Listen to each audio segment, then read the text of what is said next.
Hello, world. It's me calling Amanda. Hello. We just watched Lilo and Stitch, and I have Stitch with me here. Oh, what did you knock over? Everything. My keys. We just got out of Lilo and Stitch, and so we thought we would do a classic car review, spoiler-free, for you, the viewers that might want to watch this movie but don't want it spoiled. Hello. Although, how you spoil something that came out a long time ago. It came out a long time ago. But they did change stuff. They did. Yeah. So let's talk about that. So Lilo and Stitch, where do we want to start with this? I mean, I'm a big fan of the original Lilo and Stitch, of the animated movie. And when they said, we're going to make a live action version of this, I was like, oh no. They're going to ruin it. They haven't had the best track record with live action remakes. I mean, there's been some that I've liked and some that I really didn't care for. And some that were just, what was that movie? Snow White, I'm looking at you. What the heck was that? But, you know, I did think that it was going to be maybe okay when Chris Sanders came on, so that he was going to voice Stitch for it. Because he has said before that, like, he wouldn't voice Stitch if he didn't think it was a good project. So when he said he was going to come on, I was like, okay, now I'm kind of curious. And then we didn't hear anything about it for forever. And then we saw like our first little look at it, and I was like, oh, that actually looks pretty good. Right before the Super Bowl. Right before the Super Bowl, we got our first little hints. First little hits of Lilo and Stitch. And I knew that they had faith in Lilo and Stitch live action when they actually took money out for a Super Bowl ad. And I was like, huh. Okay. Promoting it. Yeah, I'm here for that. And it was a cute little vignette. Had nothing to do with the movie. It was just Stitch being a butt. And I was like, okay, I'm sold. They're not showing too much of the movie because I figure it's the same. It's going to be the same movie. Spoilers. It wasn't. It wasn't. But the thing that I really like about it is that I did feel like it kept a lot of the heart of what the movie was. And that's, I guess, the other thing that I'm always worried about when they do these adaptations is like, you know, like we got Snow White, and I don't think Snow White knew anything about what it wanted to do or what it wanted to say really, or what the movie was about. My ears are so floppy. They're really floppy. I want to be Stitch. I'm in my Lilo dress, but what if I was Stitch?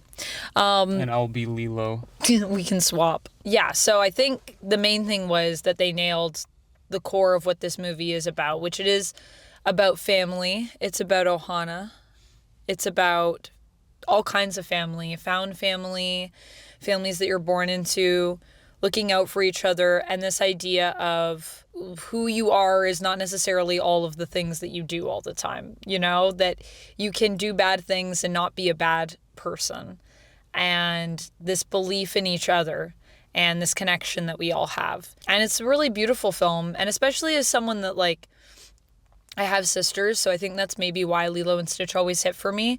A big element of the film for me is the relationship between Lilo and Nani, and it's just such a, like, authentic sisterly relationship. Like, just the way the movie is written, I loved their relationship because it just felt so real. Like, you love your sister, but sometimes your sister drives you crazy.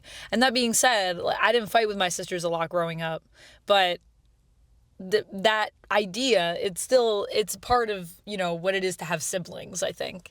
And this idea that they're all on their own and they really only have each other, it's just really brings you close to these characters. And so the other thing I was nervous about was the casting for Nani and Lilo, but they nailed it. Like, everyone that's in this movie, I just think it was so well cast. The only person that I didn't really love was Zach Galifianakis, which is crazy because I really like Zach Galifianakis, usually. But yeah, he plays Jumba, I believe, in it. And Jumba is one of the two aliens. We have Pleakly and Jumba. Pleakly was perfect, by the way, though. Pleakly was, like, insanely good. Billy Magnussen.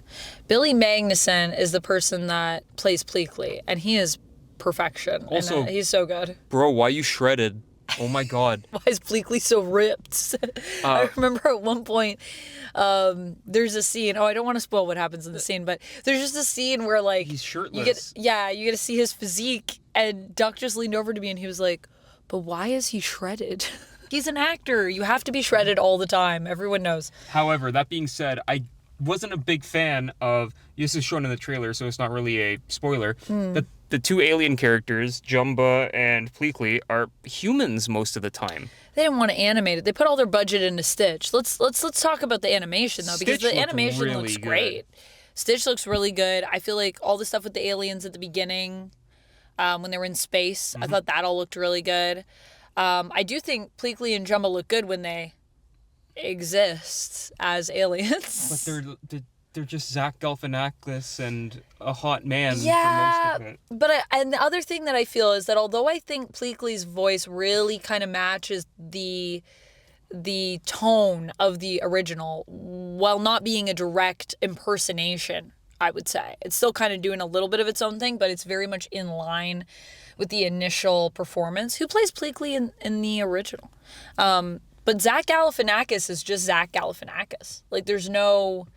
They got rid of, Jumba's kind of got this like Russian accent or something that he's doing. I don't know. I don't know if he's exactly Russian, but he definitely sounds like Eastern European or something. Kevin McDonald is Pleakly in the original. Okay, Kevin McDonald. Okay. But also, I have no problem with Courtney. See, is she in the original? This is the new one. Never mind. I also have no problem with Courtney B. Vance. I think he's also an awesome actor. But guys, why did we not have Ving Rhames back As Bubbles. I know he's gonna be in Mission Impossible. He will Final Reckoning. which we're gonna go see next. I know he was probably busy, but I would have made time for Ving Rhames. He's so perfect as Cobra Bubbles. He is. I think though that, they still did a good job with it though. No, like it was I still said, good. Courtney B. Vance, fantastic actor. Like I said, the casting is like almost perfect. It's like but the main cast they nailed. Stitch, obviously, nothing has changed, still amazing. Lilo, Nani, and those are our core characters, and all of them are amazing. They're all like, Nani's a superhero. I think Nani should join the Avengers after watching this movie. I think Nani, someone call her and get her on the new Avengers, because she's awesome. Yeah, that also just reminded me. I was like, why is everyone so jacked in this film? Everyone's jacked. Welcome to Hawaii. Everyone's jacked. The other thing that I thought was kind of cool was I think they filmed this actually in Hawaii. That's what I saw anyways. If it wasn't Hawaii, they made it look like Hawaii. I think they did film it there, and it looks beautiful. And they also kind of talk a little bit more about, there's more of the culture is in it, and there's also, they even kind of called out the whole weird thing about Hawaii being in America, but also not being in America, and how there's like, they get left out of stuff. It's one line, but I'm surprised that they went there. I guess that's kind of a spoiler. It's not really a major spoiler though, so I think we keep that It's in. literally one line. Still, the fact that they mentioned it at all was like, okay. I was just going to say that I think overall, I really enjoyed the movie. They even, I think, had some real stunts and stuff in it, which was pretty cute. And I think the reason why you should also go see it if you like Lilo and Stitch is because it is different. They aren't doing the exact same thing. Granted, that does mean there might be some things that you love, some moments that you love that are left out, but they also brought in some new moments that I really liked.